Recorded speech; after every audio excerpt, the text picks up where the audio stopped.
There's nothing quite like watching your own family tear you down when you're already at rock bottom.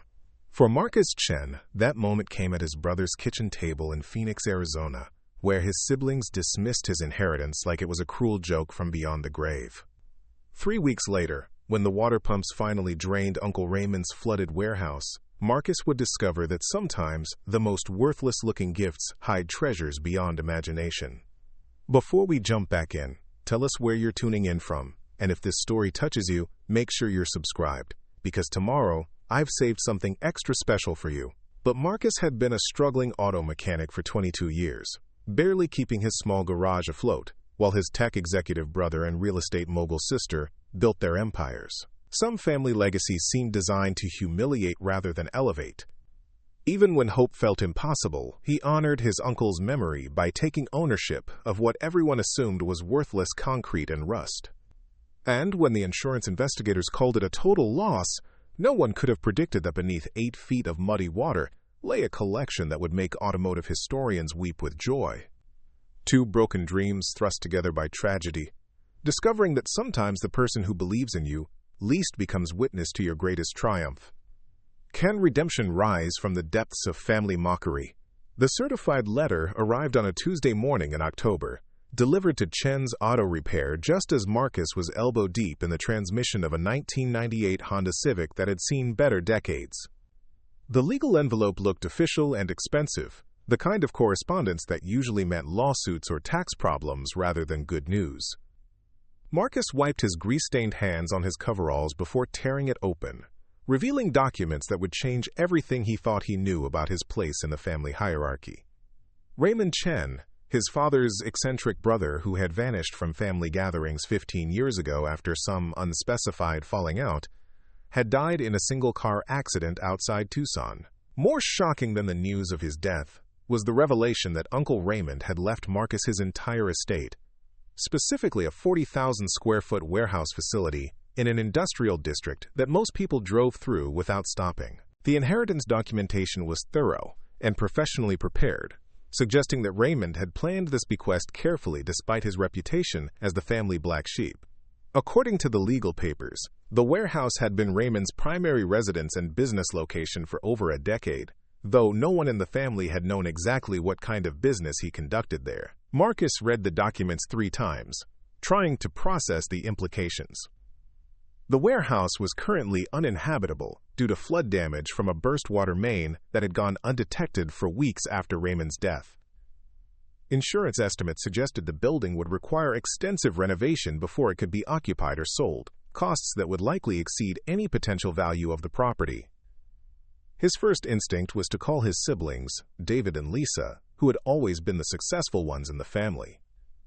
David ran a software development company that employed over 200 people, while Lisa had built a real estate empire that stretched across 3 states.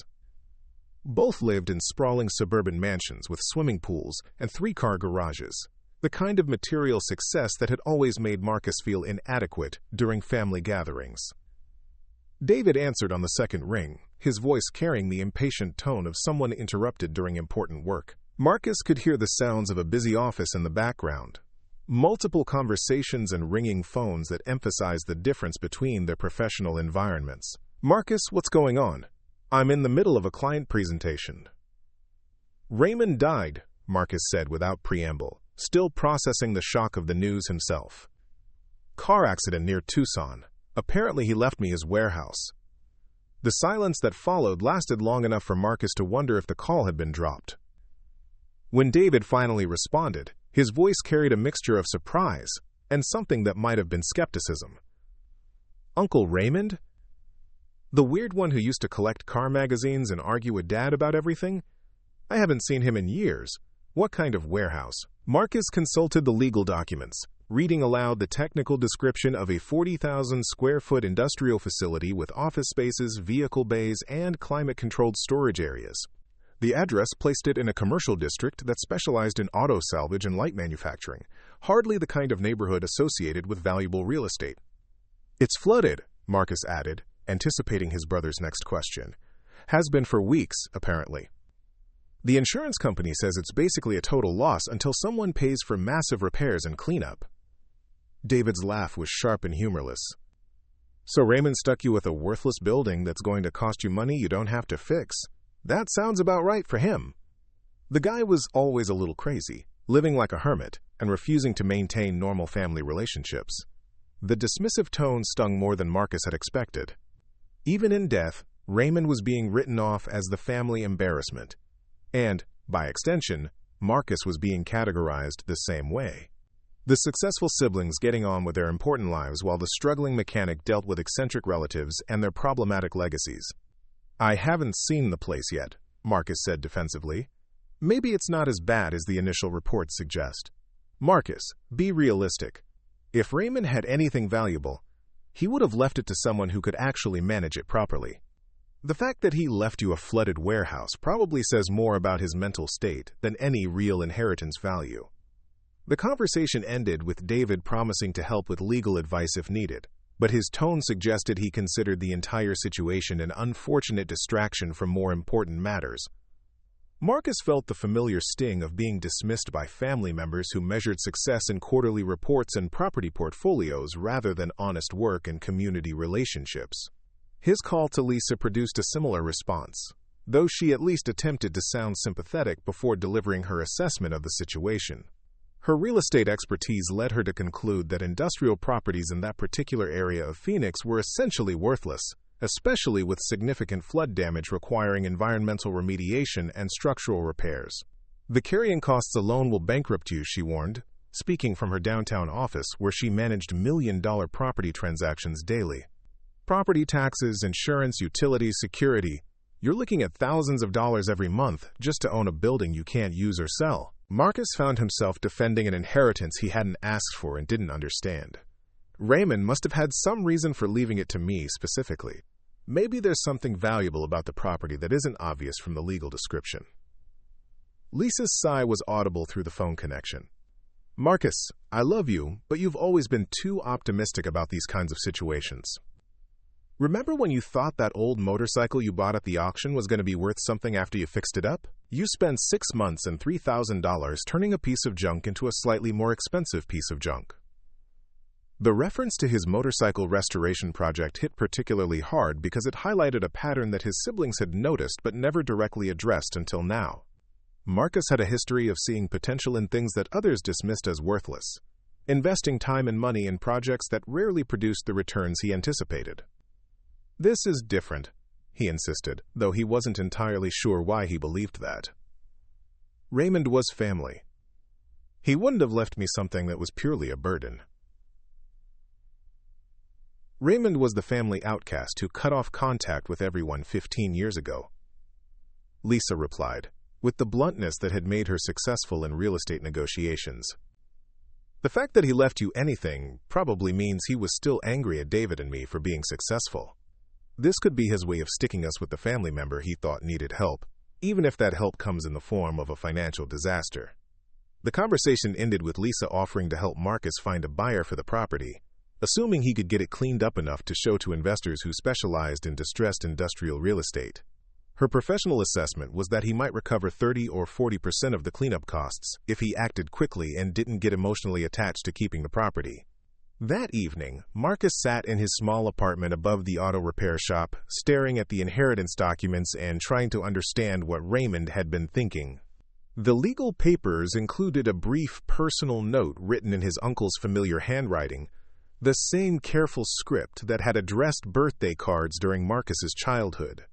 "Marcus," the note read, "you're the only one who ever understood that some things are worth more than their price tags. The warehouse contains everything I spent my life collecting. Take care of it all, and it will take care of you. Don't let them convince you it's worthless just because they can't see the value. Some treasures require patience to reveal themselves." The message was cryptic but somehow reassuring, suggesting that Raymond had chosen his heir deliberately rather than arbitrarily. It also hinted that the warehouse contained more than just empty space and flood damage, though what kind of collection could survive weeks underwater remained unclear. Marcus drove to Phoenix the following weekend, making the 4-hour journey from his small Arizona town in his aging pickup truck, loaded with basic tools and cleaning supplies. The warehouse district looked exactly as depressing as his siblings had predicted. rows of concrete buildings in various states of repair serving industries that operated away from public attention. Raymond's building stood at the end of a dead-end street, surrounded by chain-link fencing and marked with multiple signs warning about flood damage and environmental hazards. The structure itself was impressive in size but intimidating in its current condition, with water stains visible on the exterior walls and several windows boarded up with plywood. The property management company had provided keys and alarm codes, along with stern warnings about safety hazards and liability issues. The insurance adjuster's report painted a grim picture of structural damage, mold concerns, and contaminated materials that would require professional remediation before the space could be safely occupied. Marcus unlocked the main entrance and stepped into what felt like an abandoned cathedral. The warehouse space was vast and eerily quiet, with industrial lighting fixtures dangling from a ceiling that disappeared into shadows 30 feet above. The concrete floor was covered with a thin layer of mud and debris left behind by the receding floodwaters, creating an apocalyptic landscape that seemed to stretch forever. But even in the gloom and devastation, Marcus could see evidence of his uncle's presence. Along the wall stood rows of covered shapes, large objects draped with tarps and plastic sheeting that had provided some protection from the flooding. The systematic arrangement suggested organization and purpose rather than random storage, as if Raymond had been curating something important rather than simply accumulating junk. The office area near the front entrance had suffered the worst damage, with waterlogged furniture and ruined paperwork scattered across warped linoleum flooring. But Marcus found a manual lighting system that still functioned, allowing him to illuminate sections of the warehouse and begin exploring what Raymond had spent 15 years collecting. The first covered object he investigated was positioned near the center of the space, elevated on a platform that had kept it above the worst of the flood damage. When Marcus pulled away the protective covering, he found himself staring at something that made his heart skip several beats. Underneath the tarp sat a pristine 1967 Shelby Cobra, its royal blue paint gleaming even in the harsh fluorescent lighting. The car was positioned on a custom lift system that had kept it completely dry during the flooding, and every detail from the chrome bumpers to the leather interior appeared to be in museum-quality condition. Marcus had been around cars his entire adult life, but he had never seen a Cobra this perfect outside of automotive shows and collector magazines. The documentation folder attached to the lift contained authentication papers, restoration records, and insurance appraisals that made his hands shake as he read the numbers. The car had been professionally appraised 18 months earlier, at a value of $450,000, but the current market for authentic Cobras suggested it could be worth significantly more. Marcus photographed the documentation with his phone, hardly believing that his eccentric uncle had owned something worth more than most people's houses. The second covered vehicle was a 1970 Plymouth Hemi Cuda in factory-correct orange paint, also elevated and protected from flood damage. The authentication papers identified it as one of fewer than 700, produced with the original 426 Hemi engine, making it extraordinarily rare and valuable. The insurance appraisal listed its value at $320,000, though recent auction results suggested it could bring twice that amount from the right collector. As Marcus moved through the warehouse, each covered shape revealed another automotive treasure, a 1969 Dodge Charger R/T with matching numbers and original paint, a 1963 Chevrolet Corvette split-window coupe that collectors considered the holy grail of American sports cars, a 1970 Boss 429 Mustang that Ford had built in limited numbers for racing homologation. The systematic arrangement became clear as he explored further. Raymond had organized his collection by manufacturer and era, creating dedicated sections for American muscle cars, European exotics, and vintage racing machines.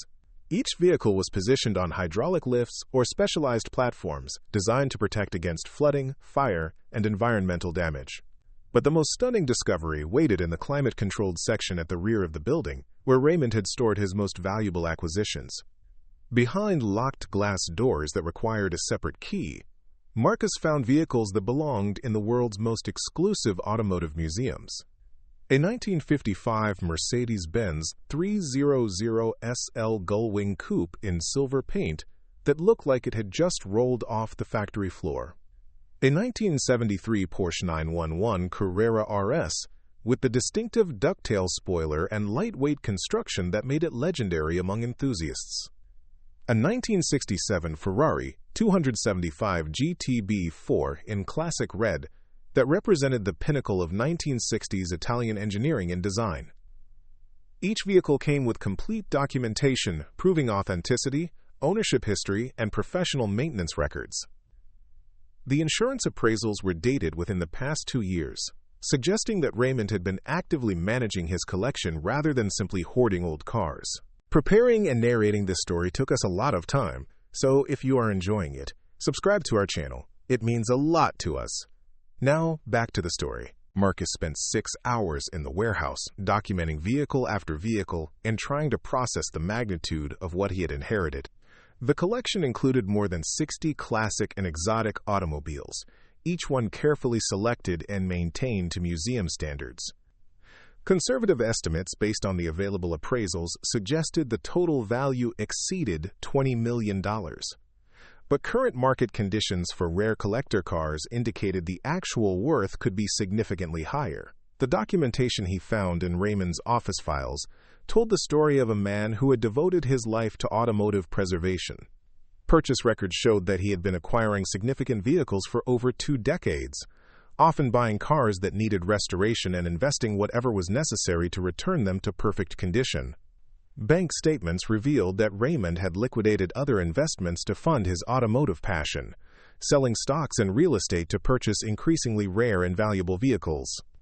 His correspondence with auction houses, collectors, and restoration specialists painted a picture of someone who was deeply knowledgeable about automotive history and market values. But the most revealing documents were Raymond's personal notes about his collection plans and his family relationships. In a leather-bound journal, he had written extensively about his disappointment with David and Lisa's materialistic attitudes and their dismissive treatment of pursuits that didn't generate immediate financial returns. They measure everything by quarterly profits and property values, one entry read. They can't understand that some things are worth preserving because they represent human achievement and craftsmanship, not just investment potential. Marcus is different. He still appreciates the beauty of mechanical perfection and the history embedded in these machines. Another entry, dated just 6 months before his death, outlined his inheritance plans in detail. Marcus has always understood that value isn't just about money. He spent his career keeping older vehicles running when everyone else recommends buying new ones. He'll understand why this collection matters and what it represents. David and Lisa would just sell everything to the highest bidder without understanding what they're destroying. The journal entries revealed that Raymond had been following his nephew's and niece's careers more closely than anyone realized. He knew about Marcus's financial struggles, his dedication to quality work despite limited resources, and his reputation for honest dealing with customers who often had more mechanical problems than money to solve them. But he had also been documenting David's and Lisa's increasing wealth and their growing distance from family members who didn't share their financial success. Raymond's notes suggested that he viewed their prosperity as evidence of moral compromise, choosing profit over principle in ways that had disappointed him deeply. The inheritance decision had been deliberate and carefully planned, designed to reward the family member who shared Raymond's values, while potentially teaching the others a lesson about recognizing worth that couldn't be measured in conventional terms. Marcus drove back to his small town that evening, with his head spinning from the day's discoveries. He had inherited a collection worth more than most people would earn in several lifetimes, but he was also facing practical challenges that seemed almost insurmountable. The warehouse required immediate attention to prevent further damage to the collection. The flood had compromised the building's environmental systems, and without proper climate control, even the elevated vehicles would eventually suffer from humidity and temperature fluctuations. Insurance coverage for the collection would be extraordinarily expensive, assuming he could even find a company willing to write policies for such valuable and unusual assets. Security would be another major concern, as word about the collection's existence would inevitably spread throughout the automotive community. Most challenging of all, Marcus lacked the financial resources to properly maintain and protect what he had inherited. His auto repair business generated enough income to support his modest lifestyle, but it couldn't fund the kind of professional storage and conservation that $60 million vehicles required. That night, Marcus called David to share his discovery, anticipating that the news would change his brother's attitude about the inheritance. Instead, David's response revealed assumptions and prejudices that Marcus hadn't fully understood before. "You're telling me that Raymond, who lived like a hermit and drove a 20-year-old pickup truck, somehow accumulated millions of dollars worth of classic cars?" David's skepticism was obvious even through the phone connection. "Marcus, you're not exactly an expert appraiser. Are you sure you're not getting excited about a bunch of old cars that look valuable but aren't really worth much?" The dismissive tone stung, particularly since Marcus had photographed documentation and insurance appraisals that clearly established the collection's value. But David's doubt seemed to run deeper than simple skepticism about automotive values. "Even if some of the cars are worth something," David continued, "you're going to have massive expenses just storing and insuring them properly. You might end up spending more money maintaining the collection than you could ever recover by selling it." Marcus tried to explain the potential significance of what Raymond had assembled, describing vehicles that were considered automotive masterpieces by collectors and historians worldwide. But David seemed more interested in discussing exit strategies than appreciating the collection's cultural and historical importance. "Look, if there's really valuable stuff there, you should contact a major auction house and liquidate everything as quickly as possible," David advised. "Take whatever money you can get, pay the taxes, and invest the proceeds in something stable like real estate or index funds.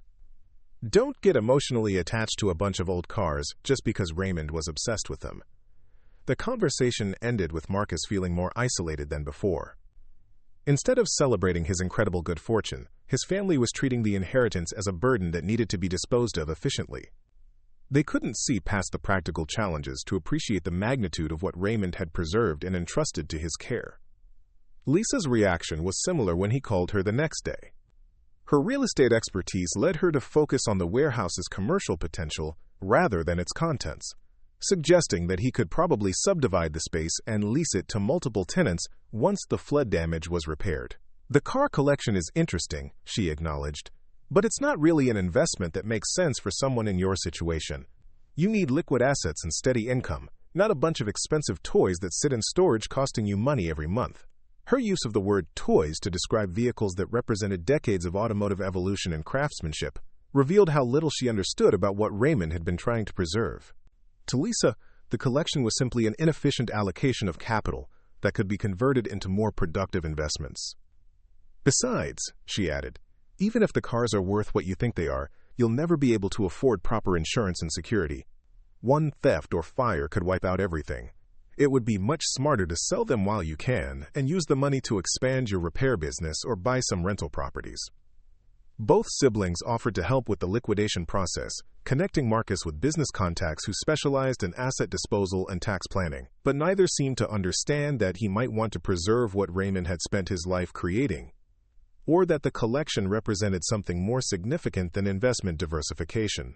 Marcus spent the following weeks traveling back and forth between his repair shop and the Phoenix warehouse, working to stabilize the building's environment and assess the full scope of what he had inherited. Each visit revealed new treasures and increased his appreciation for Raymond's dedication to automotive preservation. The more he learned about individual vehicles and their histories, the more he understood that his uncle had been operating on a level that transcended simple collecting. Raymond had been preserving examples of automotive achievement that might otherwise have been lost to neglect, modification, or destruction. Several of the cars had documented racing histories, having competed in events that were now legendary among motorsports enthusiasts. Others represented evolutionary moments in automotive design, showcasing engineering innovations that had influenced entire industries. But the collection also included vehicles with more personal significance, cars that Raymond had owned and driven during different periods of his life. A 1969 Camaro Z/28 that he had purchased new and maintained in original condition for over 50 years. A 1965 Mustang convertible that had belonged to his first girlfriend, purchased decades later when he tracked down its ownership history. The documentation revealed that Raymond's collecting had been motivated by emotional connections as well as investment potential. He had been preserving his own automotive memories while also protecting vehicles that represented broader cultural and technological heritage. Marcus began to understand that accepting the inheritance meant accepting responsibility for something larger than personal wealth. He was being asked to continue Raymond's work as a guardian of automotive history, preserving machines that told the story of American and international automotive achievement. But the practical challenges remained overwhelming. The warehouse needed immediate repairs that would cost hundreds of thousands of dollars. The collection required specialized insurance coverage that would demand monthly premiums higher than Marcus's current annual income. Most intimidating of all, Marcus felt the weight of responsibility for preserving something that experts and historians would consider invaluable. He was a small-town mechanic who had suddenly become the custodian of automotive artifacts that belonged in the world's most prestigious museums. The insurance adjuster who assessed the collection confirmed Marcus's estimates of its value, while also outlining the extraordinary requirements for proper coverage. Security systems, environmental controls, fire suppression, and regular professional maintenance would be necessary to protect the policy's value. "Mr. Chen," the adjuster explained during their meeting at the warehouse, "this is one of the most significant private automotive collections I've ever evaluated. Some of these vehicles are essentially priceless because of their rarity and historical importance. But insuring them properly will require infrastructure improvements that could easily cost more than $1 million. The adjuster recommended that Marcus contact major automotive museums and collector organizations to discuss potential partnerships or loan arrangements. Several institutions might be interested in displaying portions of the collection while providing professional storage and conservation services. You might also consider reaching out to automotive journalists and historians," the adjuster suggested. "When word gets out about what your uncle assembled, there will be significant interest from people who study automotive history and collect literature.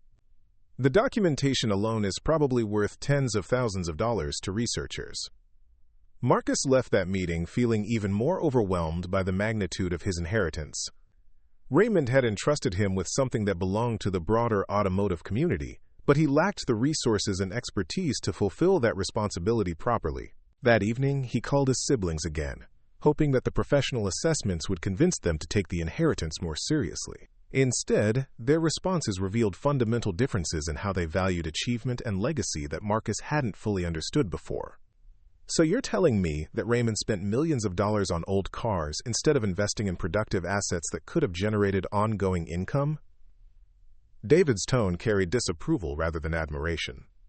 "That sounds like the kind of financial irresponsibility that explains why he was living in a warehouse instead of a proper home." Lisa's reaction was similarly critical, focusing on Raymond's failure to diversify his investments and plan for retirement security.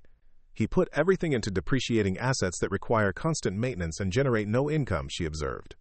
"Even if the collection is worth $20 million today, there's no guarantee those values will hold over time."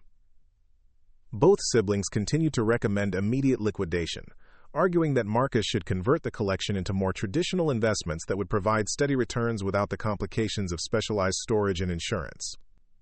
They couldn't understand why he would want to preserve something that represented financial and logistical challenges rather than straightforward wealth. But Marcus was beginning to understand that the inheritance represented more than money or investment strategy. Raymond had chosen him specifically because he was the family member most likely to appreciate what the collection represented and most willing to accept the responsibility for preserving it.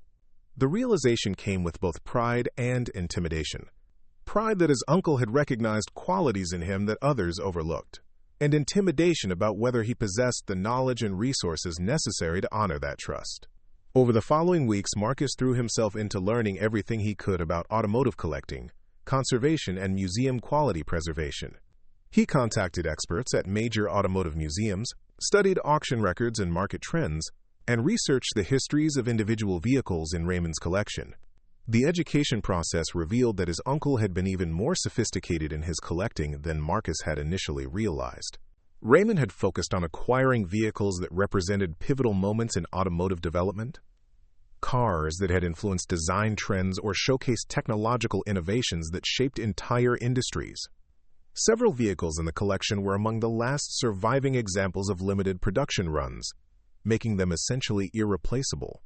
Others had been meticulously restored to factory specifications, using period-correct parts and techniques that preserved their historical authenticity. But the most valuable discovery was Raymond's extensive documentation of each vehicle's provenance and restoration history.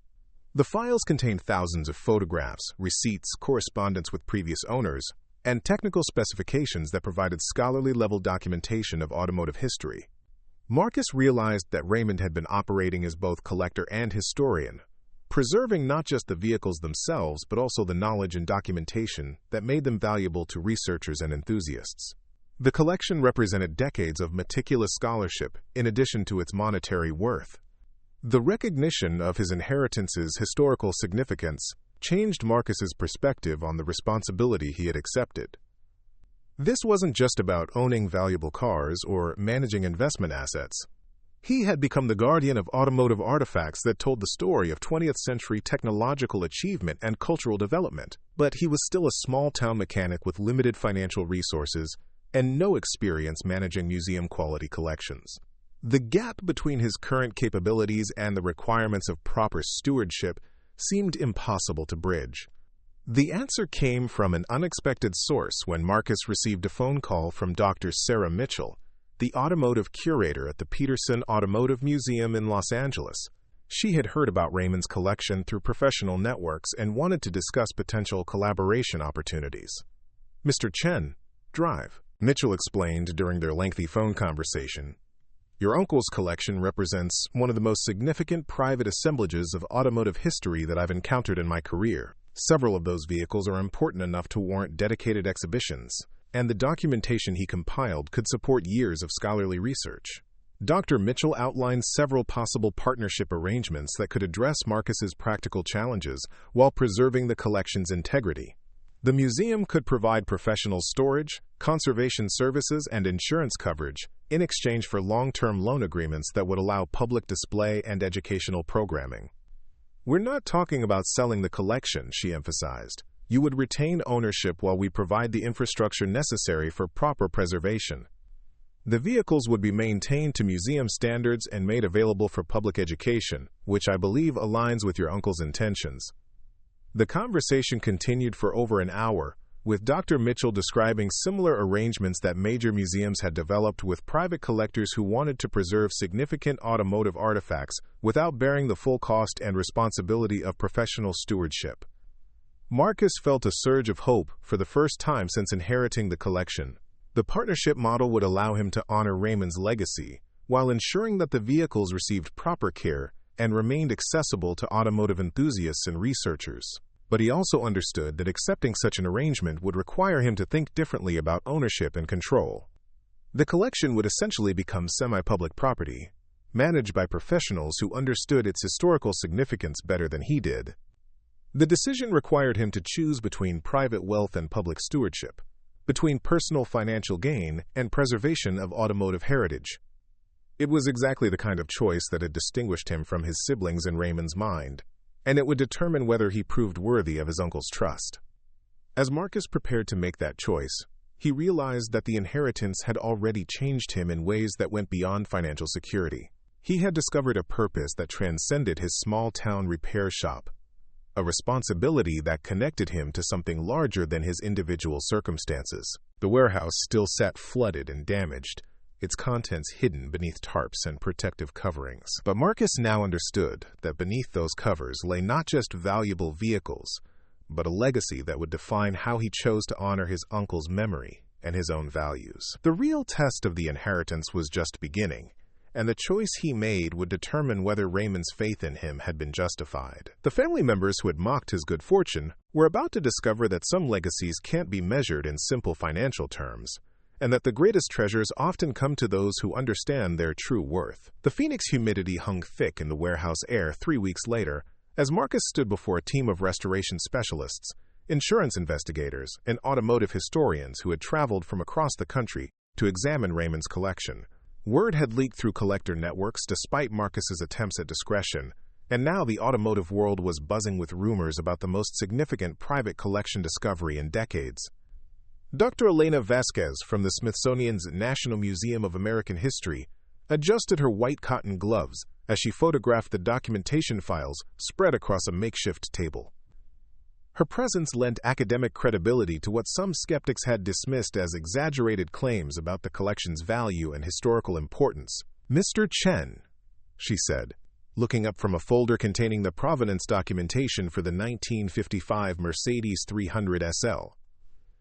Your uncle appears to have been operating at a level of scholarly rigor that rivals major institutional collections. This documentation is extraordinary, not just for authentication purposes, but for understanding the broader context of post-war automotive development.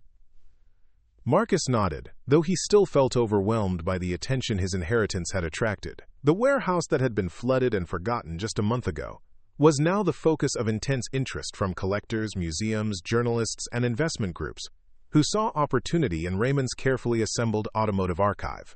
James Whitmore, the lead appraiser from Barrett-Jackson Auction Company, emerged from behind a covered 1970 Plymouth Superbird with an expression that mixed professional excitement with personal awe. His preliminary assessment had already exceeded the insurance estimates Marcus had found in Raymond's files, suggesting that current market conditions had pushed values even higher than Raymond's last appraisals.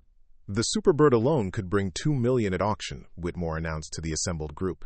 Factory wing car, numbers matching drivetrain, documented ownership history from new. There are maybe 6 examples this clean in existence, and none with this level of documentation. Marcus felt his phone vibrating with another call from David, who had been increasingly persistent since news of the collection's significance had begun circulating through automotive media. His brother's attitude had shifted from dismissive skepticism to aggressive interest in liquidation strategies, treating the inheritance as a business opportunity rather than a preservation responsibility. The insurance investigator Patricia Reynolds finished her systematic photography of the climate-controlled section and approached Marcus with preliminary coverage recommendations. Her firm specialized in high-value collections, but even they were struggling to develop appropriate policies for something of this magnitude and complexity. "Mr. Chen, I need to be direct with you about the challenges we're facing," Reynolds said, consulting her tablet where she had recorded detailed assessments of individual vehicles. Standard collector car insurance assumes controlled environments, limited access, and professional storage. Your current situation meets none of those criteria, and frankly, some of these vehicles are too rare to insure at all. She gestured toward the Ferrari 275 GTB, which sat elevated on its hydraulic platform like a piece of sculpture in an art gallery. That car is one of maybe 40 surviving examples worldwide. If something happened to it, we couldn't simply write you a check and consider the matter settled. The automotive community would never forgive us for allowing such a loss. Marcus understood the implications of what she was saying. The collection had grown beyond simple ownership into cultural stewardship, carrying responsibilities that extended far beyond his personal financial interests. Raymond had assembled something that belonged, in a sense, to the broader automotive community and future generations of enthusiasts and scholars. Dr. Mitchell's voice carried across the warehouse as she concluded a phone conversation with colleagues at the Peterson Museum in Los Angeles. The partnership discussions had intensified since her initial contact with Marcus, evolving into detailed negotiations about long-term loan agreements and public exhibition programs. "Marcus," she called, approaching with the kind of energy that suggested significant developments in their ongoing conversations. "I've just finished speaking with our board of directors, and they've approved a comprehensive partnership proposal that I think addresses most of your practical concerns while preserving the collection's integrity." The proposal she outlined was more generous than Marcus had dared to hope. The Peterson would assume responsibility for professional storage, conservation, insurance, and security for the entire collection, in exchange for 20-year loan agreements that would allow public display and educational programming. Marcus would retain ownership while the museum provided the infrastructure necessary for proper stewardship. But the proposal also included provisions that would transform Marcus's role from isolated inheritor to active participant in automotive preservation. The museum wanted to hire him as a consulting curator, leveraging his mechanical expertise and intimate knowledge of the collection to support their educational and research programs. "We're not just talking about storing your uncle's cars," Dr. Mitchell explained. "We're proposing to create a dedicated wing that tells the story of American automotive achievement through these specific vehicles. Your uncle's documentation provides the scholarly foundation, but we need your practical knowledge to help visitors understand how these machines actually functioned and why they were significant." The offer represented everything Marcus had hoped for when he first discovered the collection, but it also meant accepting a fundamental change in his life circumstances. The small-town repair shop that had been his entire adult identity would have to expand or evolve to accommodate his new responsibilities as a curator and automotive historian. His phone buzzed again with another call from David, followed immediately by a text message that read, "Call me immediately. We need to discuss liquidation options before you make any irreversible decisions." The message's urgency suggested that David had been receiving calls from potential buyers or investment groups who saw profit opportunities in the collection's sudden fame. Marcus ignored the phone and focused on Dr. Mitchell's detailed explanation of the partnership terms. The museum would provide professional compensation for his curatorial work, enough to maintain his current lifestyle while pursuing preservation activities that aligned with Raymond's original intentions. But accepting the partnership would also mean disappointing his siblings, who had already begun discussing division of inheritance proceeds and tax planning strategies based on immediate liquidation. David and Lisa had both contacted estate planning attorneys to explore options for converting the collection into more traditional investments that could be managed professionally.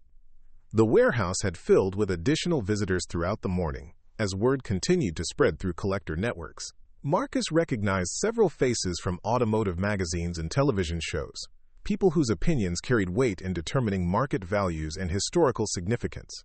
Tony Martinelli, whose restoration shop in California had worked on vehicles for major collectors and museums, knelt beside the 1967 Shelby Cobra while explaining its significance to a small group of journalists. His reputation for perfectionist attention to detail had made him legendary among serious collectors, and his presence validated the quality of Raymond's collection. "This is restoration work at the absolute highest level," Martinelli was saying, running his gloved hands along the Cobra's flawless paint. "Every component is period correct. Every detail matches factory specifications." Whoever did this work understood that authenticity matters more than perfection, that preserving original character is more important than eliminating every minor flaw. Marcus approached the group, curious to hear professional assessment of his uncle's restoration philosophy. Raymond's notes had indicated that he worked with several specialist shops across the country, but Marcus hadn't fully understood the level of expertise involved in maintaining such a collection.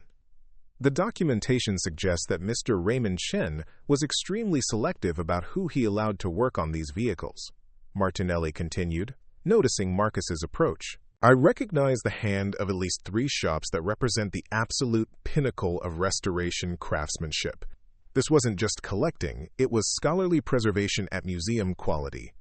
One of the journalists, a woman Marcus recognized from automotive television programming, turned her attention to him with the kind of focused interest that suggested she was gathering material for a feature story. Her questions revealed that news of the collection had already reached national media outlets interested in the human interest angle of the inheritance. "Mr. Chen, how does it feel to suddenly discover that you've inherited one of the most significant automotive collections in private hands? Did you have any idea what your uncle had been accumulating over the years?" Marcus found himself explaining Raymond's mysterious disappearance from family gatherings and the complete surprise of discovering the warehouse contents. The story of family skepticism and dismissal seemed to resonate with the journalist, who recognized the narrative potential of overlooked inheritance revealing hidden treasures. "Your siblings initially thought the warehouse was worthless?" she pressed, her recorder capturing every detail of Marcus's account of their reactions to the inheritance news. "How do they feel now about the collection's significance?" The question was more complicated than Marcus wanted to address publicly. David and Lisa had indeed changed their attitudes since learning about the collection's value, but their newfound interest focused entirely on financial rather than historical considerations. They still couldn't understand why Marcus would consider preservation over liquidation. Dr. Vasquez interrupted the interview to share discoveries she had made while examining Raymond's research files. Her findings revealed that the collection represented years of scholarly investigation into automotive history, with documentation that could support academic research and museum exhibitions for decades. Mr. Chen had been corresponding with automotive historians, former factory employees, and other collectors to compile extraordinarily detailed histories of individual vehicles, she explained, showing Marcus folders thick with letters, photographs, and technical specifications. "This isn't just a collection of valuable cars, it's an archive of automotive knowledge that rivals anything held by major institutions." The academic validation of Raymond's work provided additional weight to arguments for preservation over liquidation. The collection's value to researchers and educators extended far beyond its monetary worth to private collectors or investors. Marcus excused himself from the growing crowd of specialists and stepped outside to return David's increasingly urgent phone calls. His brother answered immediately, his voice carrying the impatient energy of someone who had been waiting too long for important information. "Marcus, I've been getting calls all morning from people who want to discuss purchase opportunities," David said without preamble. "There's serious money interested in this collection, and we need to move quickly before the market changes or something happens to decrease the values."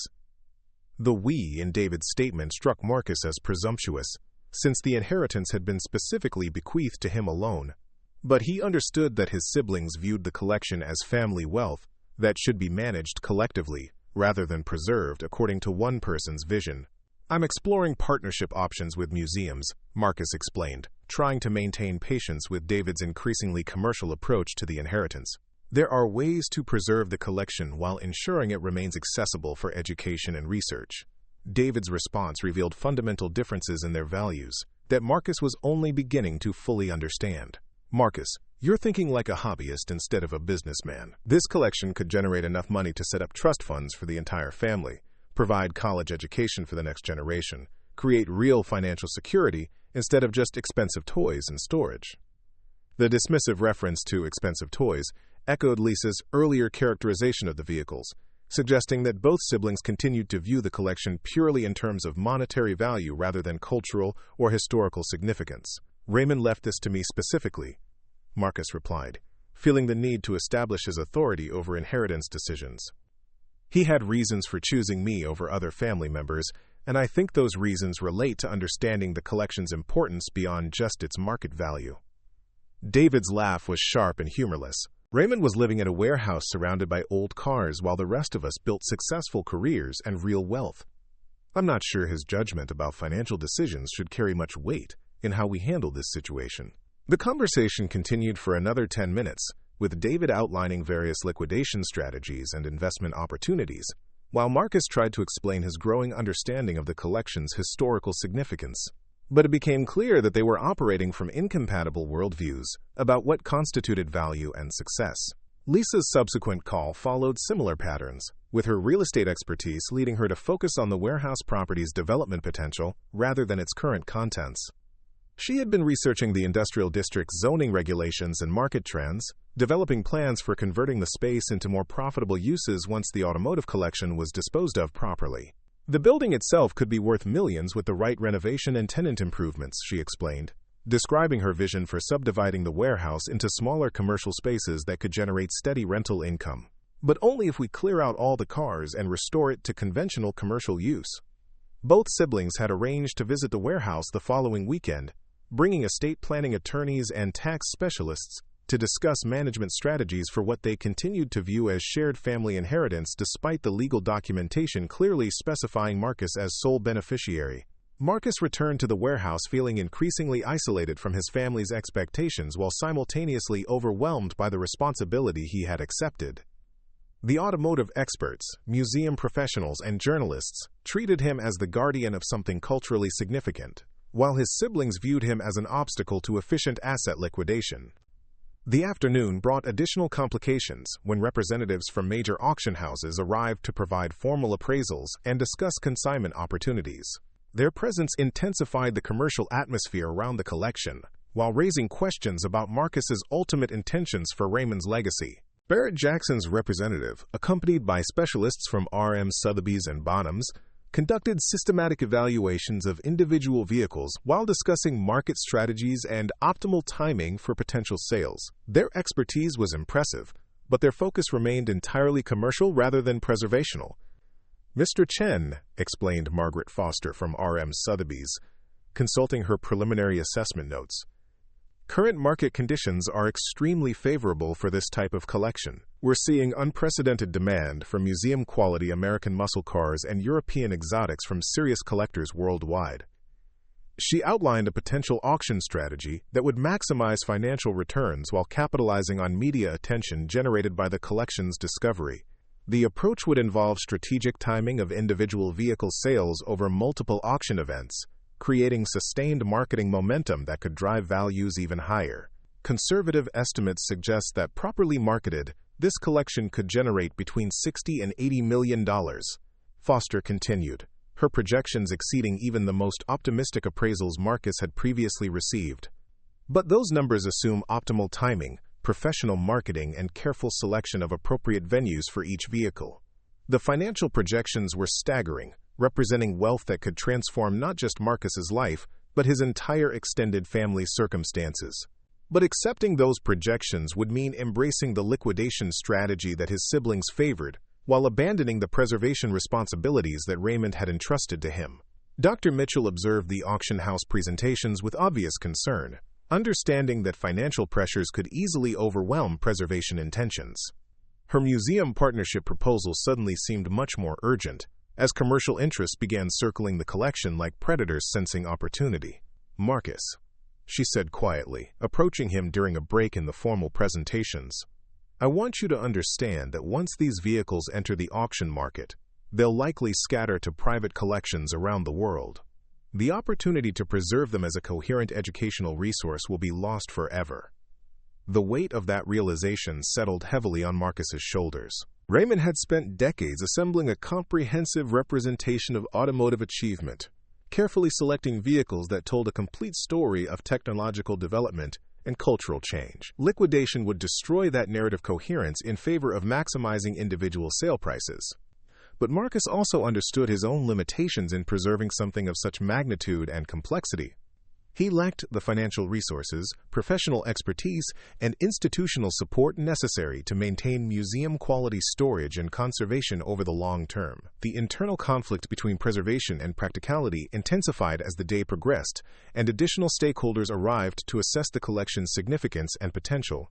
Each new voice added complexity to decisions that had seemed straightforward when Marcus first discovered the warehouse contents. Evening brought temporary relief from the crowd of specialists and potential buyers, allowing Marcus time to walk through the collection alone and reconnect with the vehicles that had started this overwhelming journey.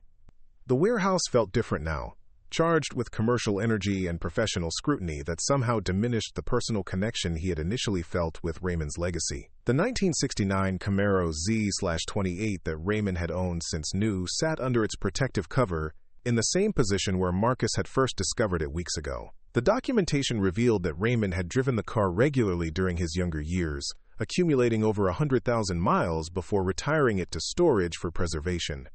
Marcus pulled away the cover and sat in the driver's seat, imagining his uncle behind the wheel during road trips and weekend drives that had created memories now preserved only in faded photographs and maintenance records. The car represented more than investment value or historical significance. It embodied Raymond's personal automotive journey and his decision to preserve rather than simply consume. The realization crystallized Marcus's understanding of his inheritance responsibilities. Raymond hadn't just left him valuable vehicles. He had entrusted him with preserving automotive memories and cultural artifacts that represented broader themes of American achievement and technological progress. But preserving that legacy would require Marcus to resist enormous financial pressures while accepting personal and professional responsibilities that would fundamentally change his life circumstances.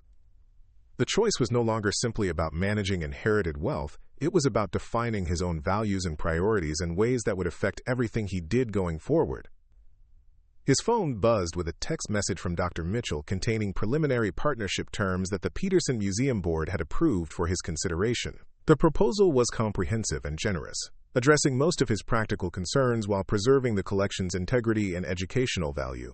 But accepting the partnership would mean disappointing his siblings, who had already begun planning for inheritance proceeds that could fund their children's education and their own early retirement. It would also mean embracing a public role as curator and automotive historian that Marcus had never sought or prepared for. The decision required him to choose between family harmony and personal conviction, between immediate financial security and long-term cultural preservation. It was exactly the kind of choice that would reveal his true character and determine whether Raymond's faith in him had been justified. Marcus spent that evening alone in the warehouse, walking among the covered vehicles and trying to imagine how Raymond would want his life's work to be remembered. The question wasn't really about money or practical considerations. It was about understanding what kind of person Marcus wanted to be and what kind of legacy he wanted to leave. The automotive treasures surrounding him represented decades of careful curation and preservation, each vehicle selected not just for its value, but for its contribution to a larger story about human achievement and technological progress. Raymond had been building something that transcended personal collecting, creating an educational resource that could inspire and inform future generations. The responsibility was enormous and intimidating, but it was also an opportunity to honor his uncle's memory while contributing to something larger than his individual circumstances. The choice would define not just his financial future, but his identity and purpose for years to come. As Marcus prepared to leave the warehouse that evening, he noticed a folder he hadn't examined before tucked behind Raymond's desk in the office area. The contents revealed his uncle's final wishes more clearly than any legal document could have expressed, providing guidance that would shape the most important decision of Marcus's life. The folder contained letters Raymond had written but never sent, addressed to each family member and explaining his inheritance decisions in detail. The letter addressed to Marcus revealed the depth of thought and observation that had guided Raymond's choice of heir. Marcus, the letter began. By the time you read this, you'll have discovered what I spent my life collecting and preserving. I chose you as my heir not because you needed money, but because you're the only family member who understands that some things are worth more than their price tags. The letter continued with observations about Marcus's character and values that revealed how closely Raymond had been following his nephew's life and career choices. You've spent your career keeping older vehicles running when others recommend replacement. You understand that maintenance and preservation require patience and dedication that most people aren't willing to invest. But the most significant passage addressed the choice Marcus would face between preservation and liquidation, revealing that Raymond had anticipated the pressures his heir would encounter from family members and commercial interests. David and Lisa will want you to sell everything and divide the proceeds because they measure success in quarterly reports and investment returns. They can't understand that some achievements can't be quantified in traditional terms. The choice you make about this collection will determine whether you prove worthy of the trust I'm placing in you. The letter concluded with specific guidance about partnerships and preservation options that Raymond had researched during his final years. His recommendations aligned closely with the museum partnership proposal that Dr. Mitchell had presented, suggesting that Raymond had anticipated and approved of that approach to collection stewardship. Reading his uncle's final thoughts provided Marcus with the clarity and conviction he needed to make his decision. Raymond had chosen him specifically because he possessed values and judgment that could be trusted with preservation responsibilities, and now Marcus had to prove worthy of that confidence. The choice was no longer between competing practical options, it was between honoring Raymond's trust and disappointing family members who had never understood what the collection represented. Marcus knew what his uncle would want him to do, and he finally felt ready to accept the full responsibility that came with his inheritance. The following morning would bring his siblings' visit and the confrontation that had been building since the day he first discovered the warehouse contents. But Marcus was no longer the uncertain and overwhelmed inheritor he had been just weeks ago. He had become the guardian of Raymond's legacy, and he was prepared to fight for its preservation regardless of the personal costs involved. The transformation was complete, though the real test of his resolve still lay ahead. Family pressure, financial temptation, and professional responsibilities would all challenge his commitment to preservation over profit. But Marcus had found his purpose in honoring his uncle's vision, and that purpose would guide him through whatever difficulties lay ahead. The warehouse stood silent in the desert evening, its contents protected by covers and climate control systems that represented Raymond's dedication to preservation. Tomorrow would bring new challenges and difficult conversations, but tonight the collection rested secure under the guardianship of someone who finally understood its true value and importance. Marcus had inherited more than valuable vehicles. He had inherited a mission that would define the rest of his life. The question now was whether he possessed the strength and determination necessary to fulfill that mission, despite the opposition and obstacles he would inevitably encounter. The answer would determine not just the fate of Raymond's collection, but Marcus's own identity, as either a worthy guardian of automotive heritage or someone who had allowed commercial pressures to overcome his better judgment. The stakes were enormous, and the decision could not be delayed much longer. Saturday morning arrived with the harsh clarity of desert sunrise as Marcus stood in the warehouse doorway, watching two black SUVs navigate the industrial district's cracked asphalt toward Raymond's building.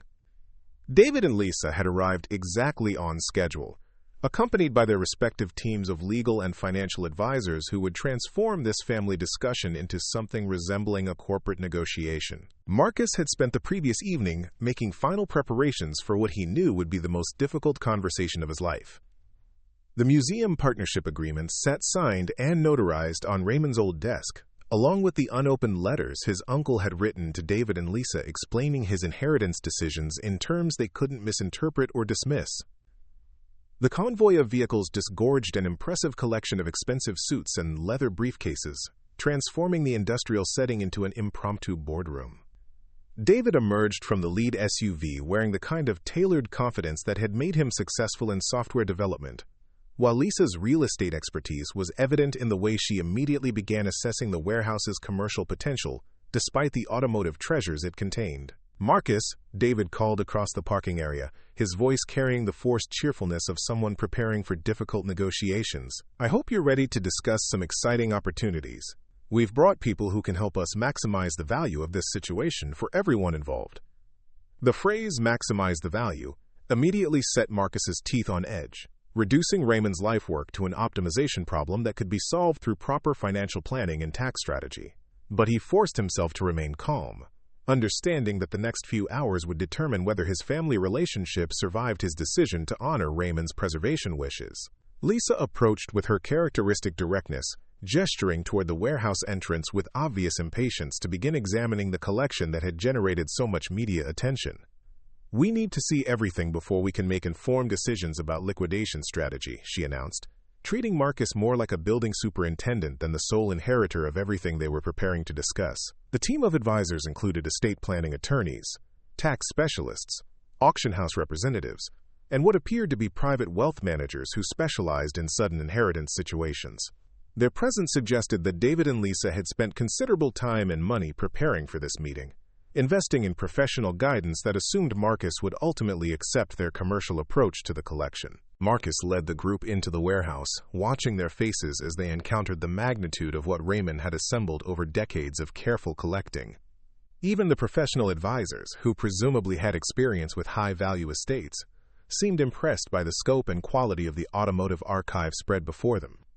Dr. Jennifer Walsh, the estate planning attorney David had retained, immediately began photographing individual vehicles and their documentation while making notes about authentication and provenance verification.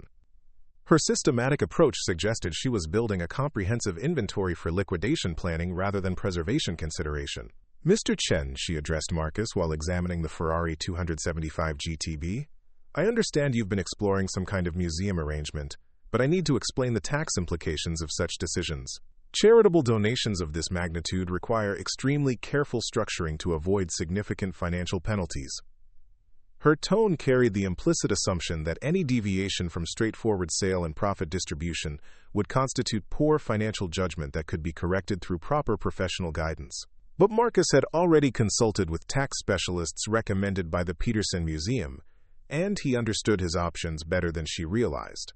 Lisa had gravitated toward the warehouse's structural elements, measuring ceiling heights and assessing the building's conversion potential with the trained eye of someone who made money transforming properties into more profitable uses. Her focus remained divided between the collection's contents and the real estate opportunity she saw in the building itself. "The location is actually better than I initially thought," she told David, pointing toward the loading docks and office areas that could be reconfigured for different commercial purposes. "With proper renovation, this could generate substantial rental income even after we liquidate the automotive assets."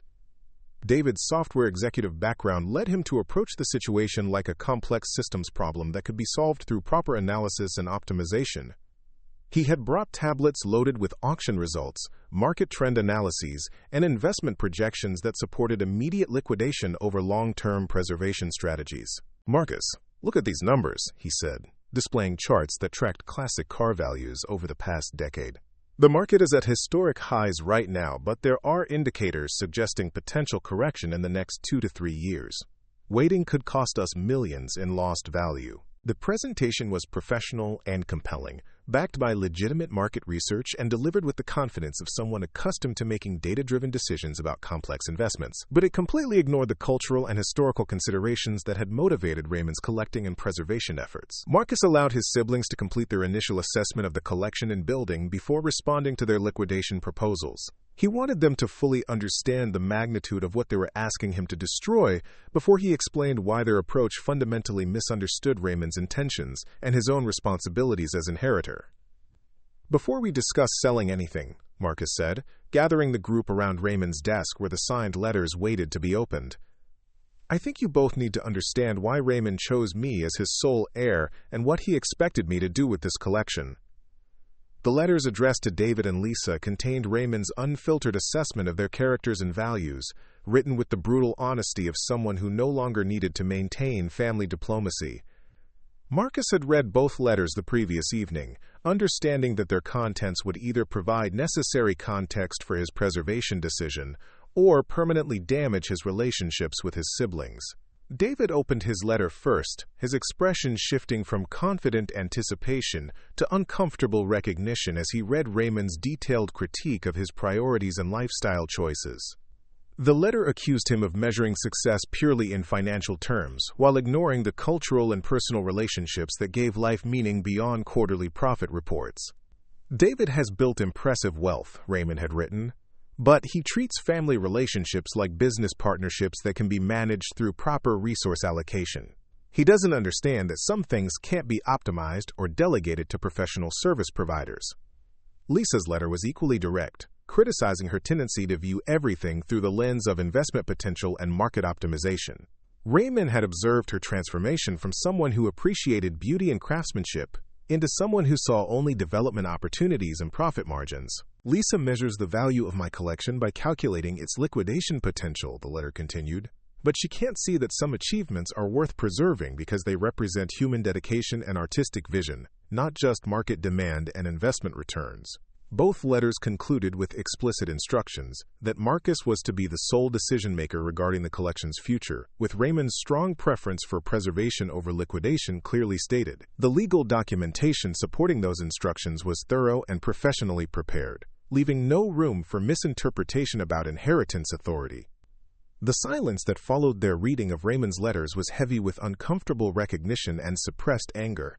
David and Lisa had been confronted with their uncle's assessment of their characters in terms that were both accurate and deeply unflattering, while simultaneously being excluded from inheritance decisions they had assumed would be made collectively. "This is manipulative emotional blackmail," David said finally, his voice tight with controlled anger. Raymond was a bitter old man who resented anyone who built conventional success instead of living like a hermit surrounded by expensive toys. Lisa's response was more strategic, focusing on legal and practical considerations rather than emotional reactions to Raymond's character assessment. "Regardless of what Raymond wrote in these letters, Marcus, you need to consider your responsibility to the family as a whole. This inheritance affects all of us, and major decisions shouldn't be made unilaterally." But Marcus had anticipated these arguments and prepared responses based on his growing understanding of Raymond's vision and his own emerging sense of purpose as collection guardian. The signed museum partnership agreements provided him with concrete alternatives to liquidation that addressed preservation concerns, while ensuring proper stewardship of the automotive archive. "I've already made my decision," Marcus announced, producing the signed partnership documents that formalized his agreement with the Peterson Automotive Museum. "The collection will be preserved as an educational resource through long-term loan agreements with qualified institutions. I'll maintain ownership while museums provide professional storage, conservation, and public access." The reaction was immediate and intense, with both siblings and their advisors launching simultaneous objections based on financial opportunity costs and family obligation considerations. But Marcus had spent weeks preparing for this confrontation, and he was ready to defend his decision against whatever arguments they presented. Dr. Walsh, the estate planning attorney, immediately challenged the legal validity of museum partnerships that could potentially circumvent family interests in inherited assets. But Marcus had already consulted with specialists in charitable giving and cultural preservation who had confirmed his authority to make such decisions as sole inheritor. "Mr. Chen," she said, consulting her legal notes while addressing Marcus with barely concealed frustration, "you're essentially donating millions of dollars to charitable organizations without considering the tax implications or your family's financial interests. This decision could be challenged in court if it can be demonstrated that you're not acting in the estate's best interests." But Marcus had documentation from tax specialists confirming that the museum partnerships actually provided significant tax advantages while preserving the collection's cultural value. The arrangement would generate charitable deductions that offset his inheritance tax obligations, while ensuring professional stewardship of Raymond's automotive archive. David's reaction was more personal, reflecting his disappointment at being excluded from decisions about what he considered shared family wealth. "Marcus, you're letting your emotions override practical judgment. This collection could provide financial security for the entire extended family, fund college educations for the next generation, create opportunities that go far beyond your personal satisfaction with preserving old cars." The accusation stung because it contained elements of truth about Marcus's emotional attachment to Raymond's memory and his growing sense of purpose as collection guardian.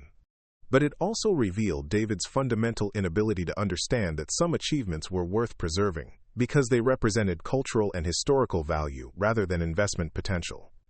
Lisa approached the conflict from her real estate expertise, focusing on the warehouse building's development potential and the ongoing costs associated with maintaining the collection in its current location.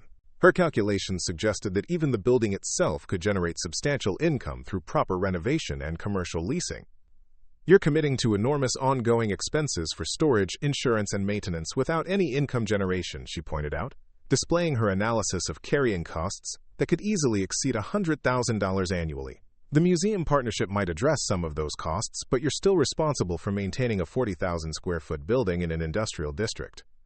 But Marcus had already negotiated solutions to those practical concerns through his partnership agreements.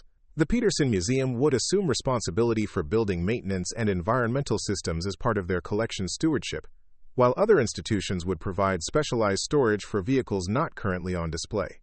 The discussion continued for over 2 hours, with various advisors presenting financial projections, tax analyses, and market assessments that all supported immediate liquidation over long-term preservation strategies. But Marcus had armed himself with equally professional guidance that supported his preservation decision while addressing the practical concerns his siblings had raised. The turning point came when Dr. Elena Vasquez from the Smithsonian arrived unexpectedly, having driven from Los Angeles specifically to support Marcus's preservation decision. Her presence lent academic credibility to arguments for cultural stewardship over commercial exploitation, while her expertise countered the purely financial analyses that dominated his siblings' presentations. "Mr. Chen," she addressed the assembled group with the authority of someone who had spent decades evaluating cultural artifacts and their preservation requirements. "Your uncle's collection represents one of the most significant private automotive archives in existence. The vehicles themselves are invaluable, but the documentation and provenance research he compiled could support scholarly work for generations." Her systematic presentation of the collection's cultural and historical significance provided academic weight to preservation arguments that David and Lisa had been dismissing as emotional or impractical. The Smithsonian's interest in collaborating with the preservation effort also suggested that multiple major institutions recognized the archive's educational value. "Liquidating this collection would be like breaking up the Library of Alexandria to sell individual books," Dr. Vasquez continued, her analogy resonating with even the most commercially focused advisors. "The whole is infinitely more valuable than the sum of its parts, both culturally and ultimately financially." The comparison to historical cultural preservation efforts shifted the discussion's framework from simple asset management to questions about cultural responsibility and historical stewardship. Even David's business-focused advisor seemed uncomfortable with the implications of destroying something that major academic institutions considered irreplaceable.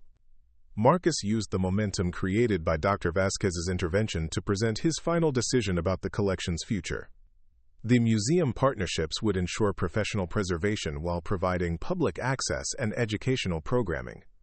He would retain ownership while accepting responsibility for continued stewardship of Raymond's automotive archive. This decision honors Raymond's intentions while ensuring that his life work benefits future generations of automotive enthusiasts and researchers, Marcus explained, his voice carrying new confidence born from weeks of preparation and soul-searching. "The collection will be preserved as he intended, maintained by professionals who understand its significance, and made available for education and inspiration."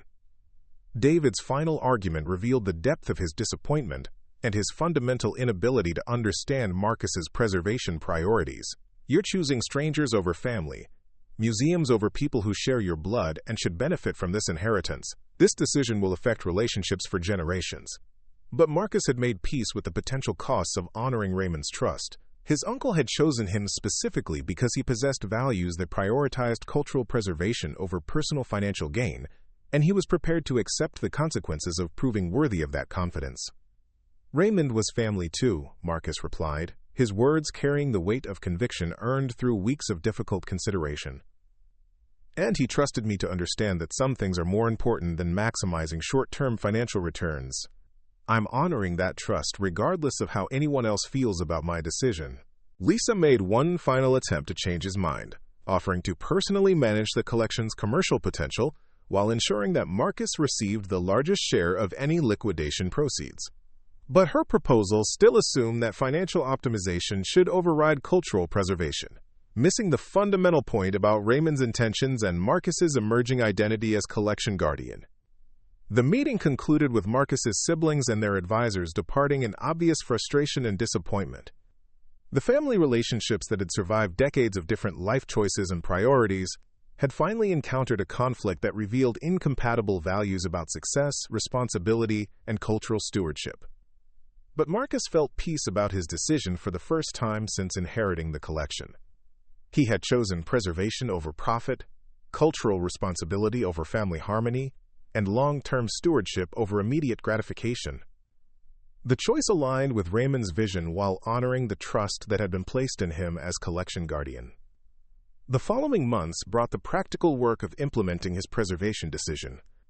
The warehouse underwent extensive renovation to meet museum storage standards, with climate control systems, security measures, and conservation equipment installed under professional supervision. The transformation was expensive and complex, but it was funded through partnership agreements with institutions that recognized the collection's educational value. Marcus's role evolved from uncertain inheritor to active curator and automotive historian. His mechanical expertise and intimate knowledge of the collection made him valuable to museums and researchers who needed practical insights to support their educational programming and scholarly work. The media attention surrounding his preservation decision brought recognition from automotive enthusiasts and cultural preservation advocates worldwide. Marcus found himself speaking at collector events and museum conferences, sharing Raymond's story and advocating for automotive preservation efforts that went beyond simple collecting. But the most satisfying recognition came from letters and emails from young automotive enthusiasts who had been inspired by seeing Raymond's collection displayed in museum settings. Their excitement about automotive history and mechanical achievement validated Marcus's decision to prioritize education and inspiration over personal financial gain. David and Lisa gradually reconciled themselves to Marcus's preservation decision, though their relationships remained strained by fundamental disagreements about values and priorities. They had built successful careers and accumulated substantial wealth through conventional means, but they struggled to understand the satisfaction Marcus found in cultural stewardship and educational work. The collection's public exhibition generated international attention from automotive historians, collectors, and enthusiasts who recognized its significance as a comprehensive representation of 20th-century automotive achievement. Major automotive publications featured articles about Raymond's vision and Marcus's preservation efforts, creating lasting documentation of their collaborative legacy. Museums worldwide requested loans from the collection for special exhibitions and educational programs. The vehicles became ambassadors for automotive history, traveling to institutions that could provide proper care while sharing their stories with audiences who might never have encountered such examples of mechanical and artistic achievement. Marcus established a small foundation dedicated to automotive preservation and education, using his curatorial compensation and speaking fees to support similar preservation efforts by other collectors and institutions. The foundation became Raymond's living memorial, extending his preservation philosophy beyond the original collection to influence broader automotive heritage efforts. 5 years after inheriting the warehouse and its hidden treasures, Marcus stood in the Peterson Museum's Raymond Chen Automotive Heritage Wing, watching children press their faces against glass cases containing detailed explanations of how the displayed vehicles represented technological and cultural achievements that had shaped modern transportation. The sight of young people discovering automotive history through Raymond's carefully preserved examples validated every difficult decision Marcus had made about preservation over profit. The collection had found its intended purpose as an educational resource that would inspire future generations of engineers, designers, and automotive enthusiasts. Marcus had transformed from a struggling small-town mechanic into a respected curator and preservation advocate, but the change felt natural rather than dramatic. He had simply grown into the role that Raymond had envisioned for him, fulfilling potential that had always existed but needed the right opportunity to flourish. The family members who had mocked his inheritance of a flooded warehouse, had learned that some treasures reveal their value only to those prepared to look beyond surface appearances and immediate financial returns.